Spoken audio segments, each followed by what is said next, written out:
holidays. Welcome to Call It Growth. Welcome to the podcast. Call It Growth is a space where I support my healing, my growth, and my connection to myself and the world.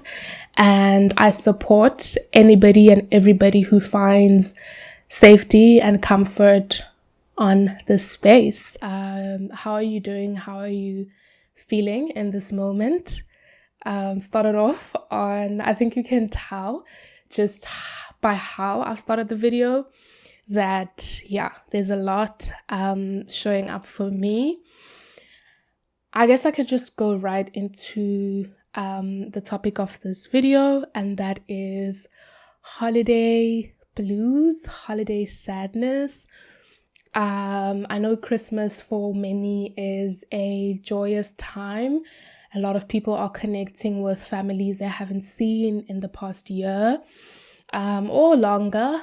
And it really does carry a spirit of family gathering, connection, and overall heightened spirits. But I found myself overwhelmed by a lot of sadness. I was not prepared for the gush or the rush or the pour in of sadness that came for me around the holidays. So it is the 27th of December. It is 2 days after Christmas. It's still in the festive season, still in the season to be jolly. So we're heading towards New Year's Eve and the start of the new year. For me, the sadness of holidays is not a new feeling. It's not a new phenomenon. It's something that I've been aware of. It's something that I've been conscious of. But it is something that I haven't felt inclined to do something about. It is something that I haven't felt empowered to address, right? I grew up in a family of a few of us, right? So my mom and my dad, some siblings, some nieces and nephews around in close proximity, so immediate family. Christmas for me looked like, some sort of arrangement, some sort of plan to go visit whoever, or we're having, a huge, a lot of family coming to our house. I remember, seeing a lot of people. I remember experiencing a lot of activity. I think for me, when I look back and I think about places and times where I think I know that I was struggling with anxiety, would have been at family gatherings. And I do want to put, a disclaimer.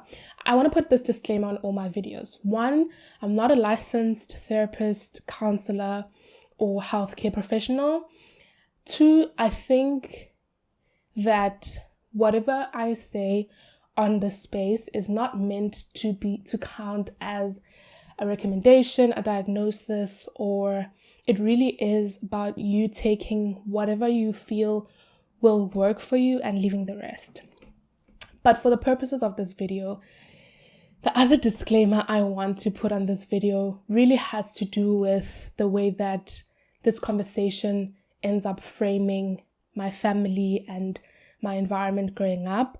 I wouldn't say that it was a terrible environment, and I do say that whatever traumas that are coming up for me now were not intentional acts of harm growing up.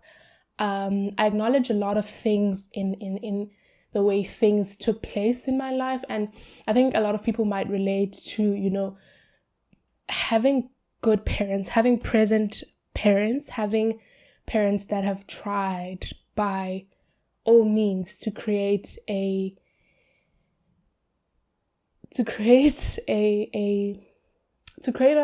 conducive environment for the growth of children. However, things do happen, right? So the other disclaimer that I would like to place on this video is really that I do not want to taint or drive any negative ideas around my family. I have experienced a lot of things in my life that, whether direct or indirect, may have caused me trauma, but I wouldn't necessarily pin it on specific people who perhaps at this point need, some sort of persecution, or I don't think that is how I would like to go with my process of identifying my childhood traumas, right? So yeah, I think I remember Christmas or this time of the year being surrounded by a lot of family and, some sort of activities just to bring up the spirit and the energy, until some point where that was not. I think those times for me were times where, as I look back and I think back, I know I had a lot of anxiety. And I think some of the things that brought me anxiety as a young, fat kid were, obvious sort of call outs on the size of my body, the increase in size of my body, the food I was consuming, how active I was, how active or inactive I was, not playing with other kids. I think it was anxiety around how people would perceive me. But then also added to that, I think it developed into a social anxiety where I spent a lot of my time isolating, being the kid that, if my mom wasn't there, I'm sitting on the couch and not talking to people. And at the time, it really wasn't an intentional, I wouldn't say I was isolating to be, to be moody or anything like that. I wasn't actually aware of my process at the time. So it really felt better. I mean, I still felt really awkward and I felt really tense, wherever I was, where there were people who were not immediate family around me, right? So I remember a lot of that and a lot of things that I think about when I think about my childhood and how the onset of anxiety for me could have been then. And then Christmas changed. It changed from having a lot of family around to just having a few family members, immediate and extended, to just having immediate family, to just having myself and my mom and my dad, to me being in Cape Town and not being able to go home and spending Christmas alone, to me spending... So that transition into sort of this lonelier, but still...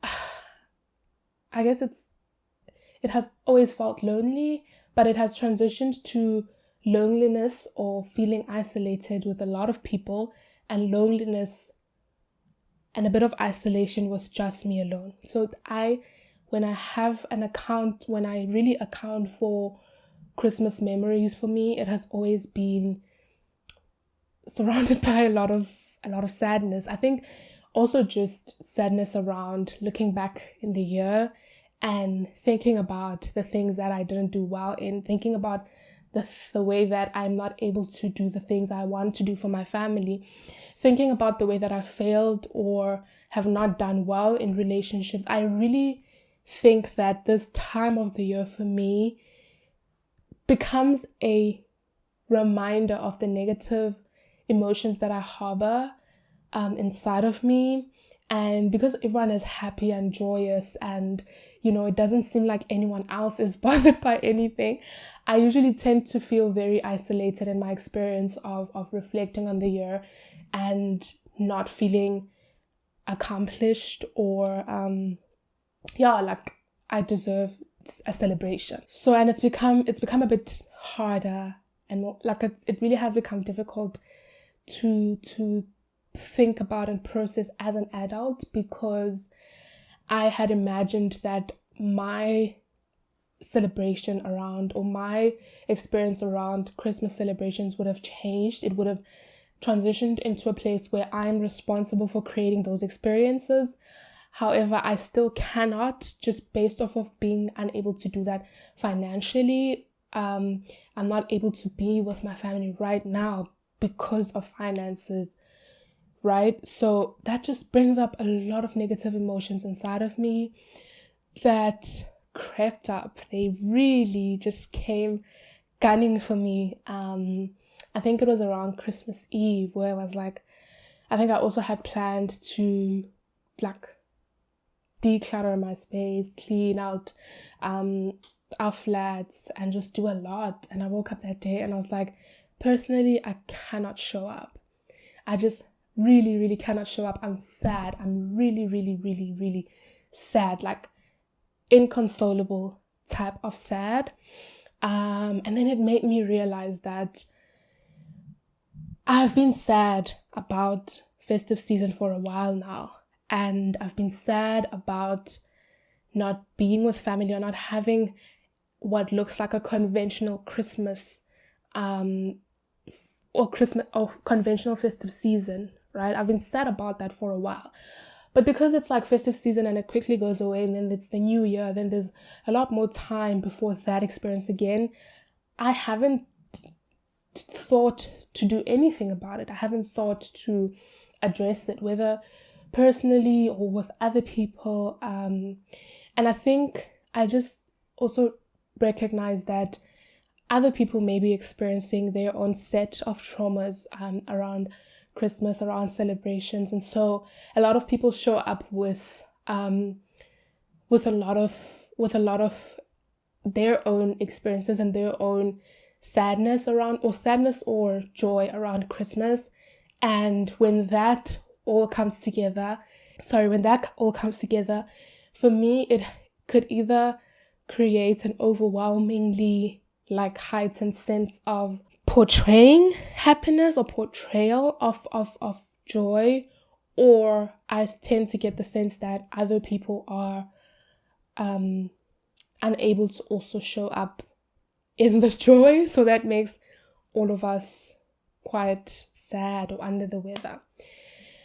And so I've really decided for myself that there are things that I can do on a personal level, never mind how other people show up around these times, never mind how, this experience is like for other people, for me to be able to hold space for myself whenever I do come across that sadness. And I don't know if that's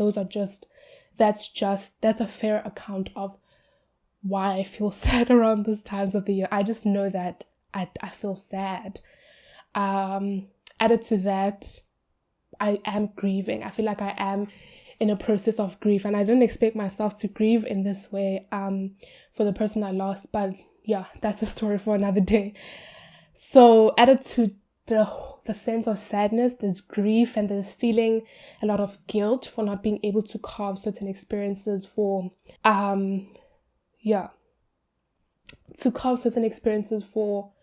my nieces and nephews, because someone very close to them is not there anymore.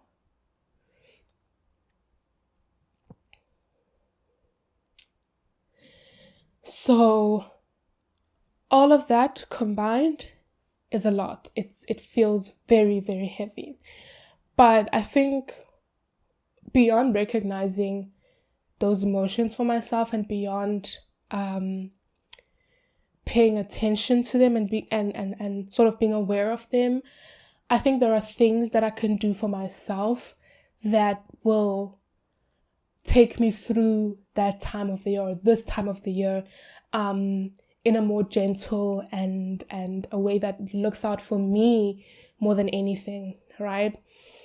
I think one of those things is to make room for sadness, to make room for wallowing and not feeling great overall.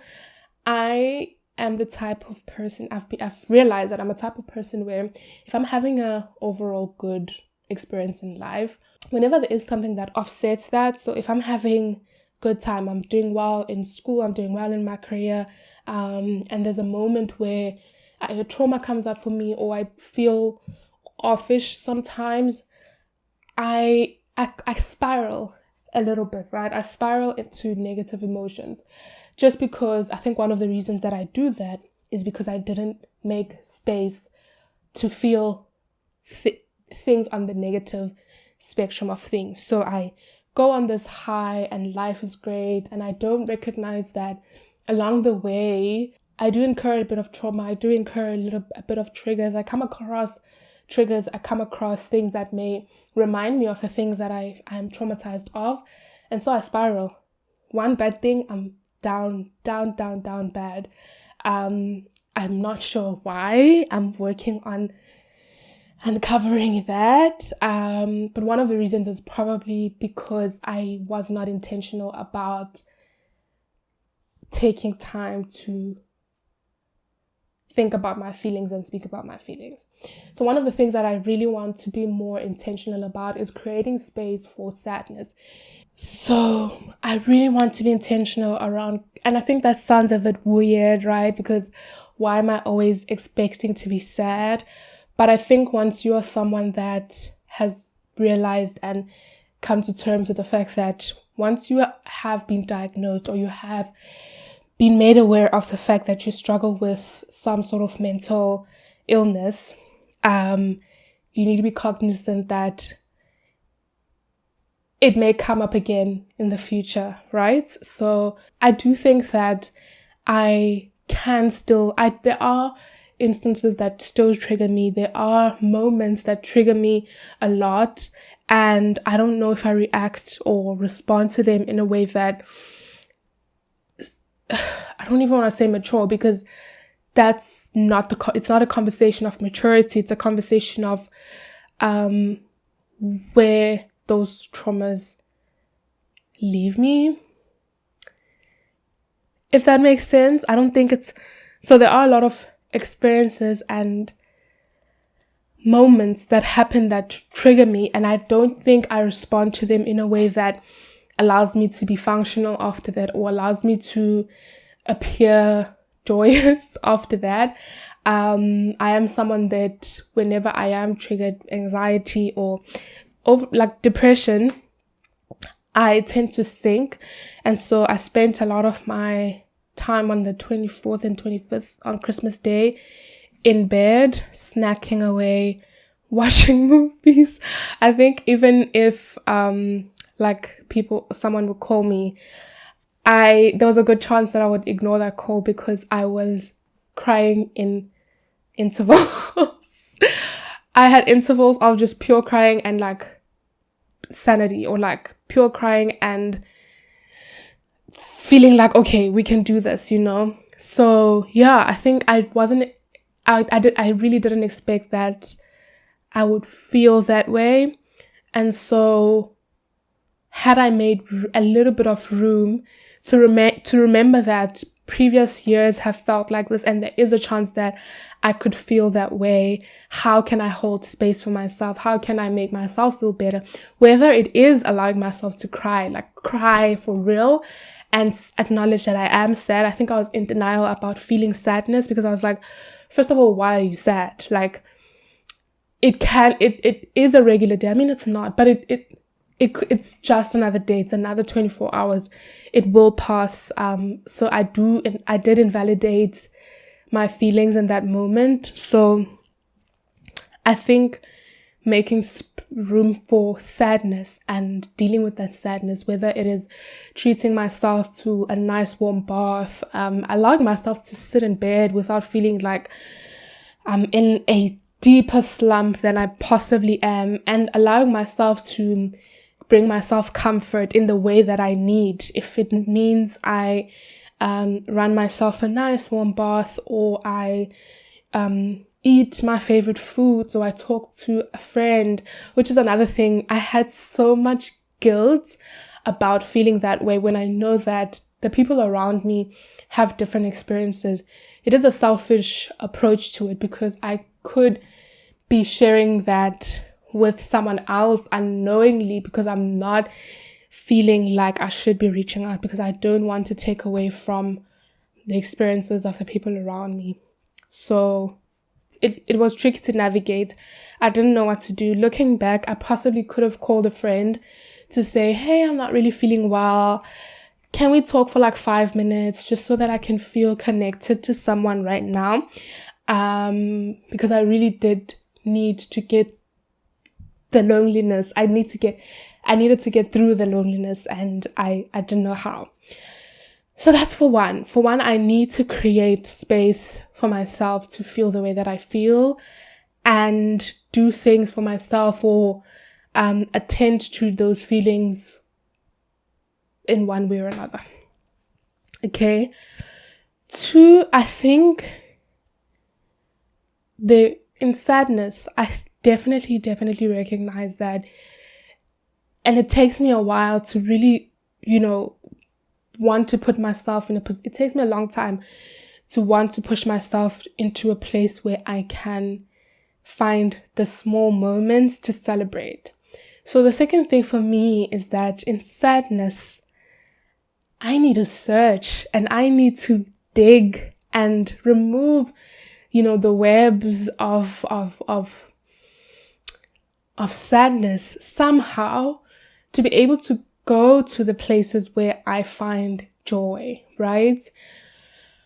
In ways that are healthy for me as well. So what ended up happening on Christmas Day is we just had like a movie night with some snacks and some drinks, and overall it did feel like the weight was lifted off me, but it took a while for me to even push myself to being in that moment and feeling and enjoying the moment.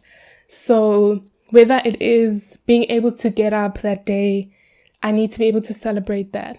I need to get up and use my favorite soaps when I shower, or face mask, or anything that, whether superficial or not, that makes me feel as though I've accomplished something in that moment or in the past year. So even if it means for that day, I allow myself to buy or receive a bunch of roses, or allow myself to make my favorite meal. Ironically, Christmas time is for cooking, but I really wasn't in the mood to even treat myself to a good meal. So in those moments of, feeling sad and feeling like I need to be held, I could find places and times where I celebrate that moment, or any other moment, because I really feel like I do want to partake in the joyous spirit, in the joyous mood, right? I think in the line of celebration and recognizing, finding joy in the small places, the other thing I think I could do is which is the third thing I thought about, what I could do to really hold space for myself. I think, and I find it hard to speak about this because I don't fully believe in I don't believe in counting blessings. I do, but I don't, right? I do believe in it just because I think there are so many things in my life that are going well in the best way. I'm so blessed to stay in a beautiful apartment, the beautiful view that I brag about a little bit, but that's okay. I'm so blessed to be surrounded by love, whether in close proximity or in a distance. I'm so blessed to have so much awareness of myself and the way that I feel, because sometimes I act with so much empathy for others. And I think that makes me an incredible friend. Maybe not in the last couple of months, but I think in so many ways I've been an incredible friend to the friends around me. I'm blessed, for having a fully functioning body, even with the little bloat and indigestion here and there. I have such an incredible body that carries me in doing so many wonderful things. I'm blessed to have a great neighborhood. I can take this body through the neighborhood, take a nice sun walk. I can go to the park. I have running water, I have electricity. Those are incredible things that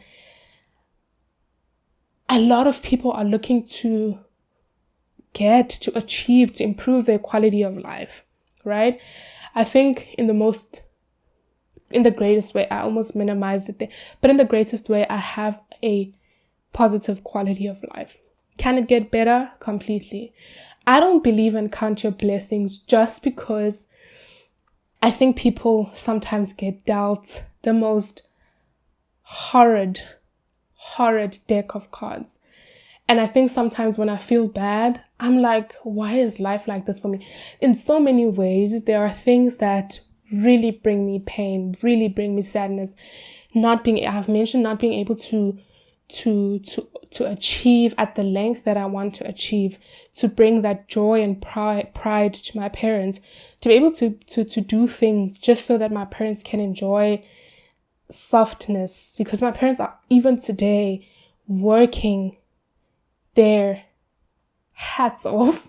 Is that a saying? I don't know. My parents are still in the hustle of bringing sustenance to the family, right? I'm not there, but there's my siblings, there's my nieces and nephews.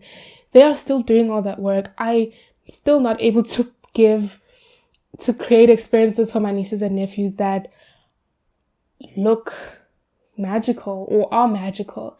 And maybe I have this expectation of what that looks like because I've always wanted it for myself as a child, and I'm still seeking those magical experiences, those trips to Carnival City, those trips to Gold Reef City, to the amusement park, to the theme parks, those weekends away. I've always thought that as a kid. I've always wanted to go camping and with my family and visit hotels with my family. And I've never had those chances as frequently as I would have wanted to. And I think my parents have never had those chances as frequently as I want them to. So maybe it is a little bit selfish, but I think that feels so heavy for me sometimes, especially because I'm not thriving in my career the way that I want to. I'm not thriving in my passions the way that I want to, in the way that brings me money and allows me to achieve those things for myself and my family. So that's in two parts. I believe in count your blessings just because there are incredible things, especially around this season of the year where other people are scrambling for a nice meal and a good pair of clothes. I have all these incredible things around me. I didn't have to struggle to get a meal. I didn't have to struggle to look nice on that day. I do think though that things could possibly get better for me and my family overall. Like we could be having experiences that I see other families having. And I say that with a smirk because I'm recognizing how much I do compare myself to other people. That's just it. That's just something I do. And it does make me feel bad sometimes. But I always think that in my manifestations, I know what I can imagine life can be for us, for myself and my family, or even better. So yeah, the one last thing that I think I can do for myself is counting my blessing, showing gratitude for the things that I have, for the people that I have, the friends that I have, the family that I have, just being thankful. And I think gratitude does heighten vibrations or something like that. I've read that somewhere.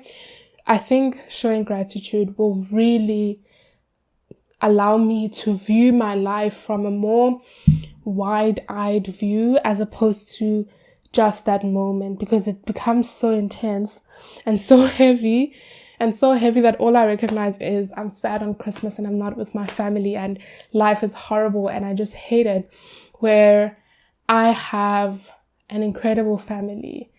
We are distance apart, but we stay in contact. We show each other love. I think about and pray about them every day. And I'm really thankful for the ability to do that. That's my account of the Christmas blues. the Christmas sadness. If you are someone that was feeling that way around Christmas, I know that I'm not alone. What did you do to take yourself through the feelings of sadness around Christmas? And what do you think you could do next time if you're experiencing loneliness around Christmas?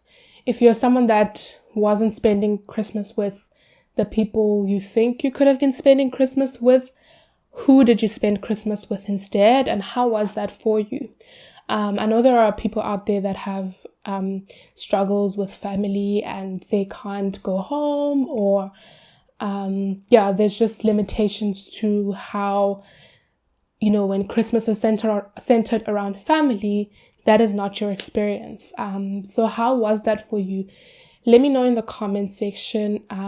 Drop, feedback on the Spotify poll, and just let me know how the festive season is for you. Thank you so much. If you've gotten to this part of the video, thank you so much for watching and listening. For those on Google Podcast, Apple Podcasts, and Spotify, thank you for watching. If you are watching on YouTube, I hope to see you on my next video. Oh, thank you so much for the feedback on the previous video. Slow growth, but growth nonetheless. I am so thankful. I will thank you until we get to 100K or whatever numbers. I will be so thankful because this is unbelievable for me. I think people have always encouraged me to continue doing this. So to see that response is really, really incredible.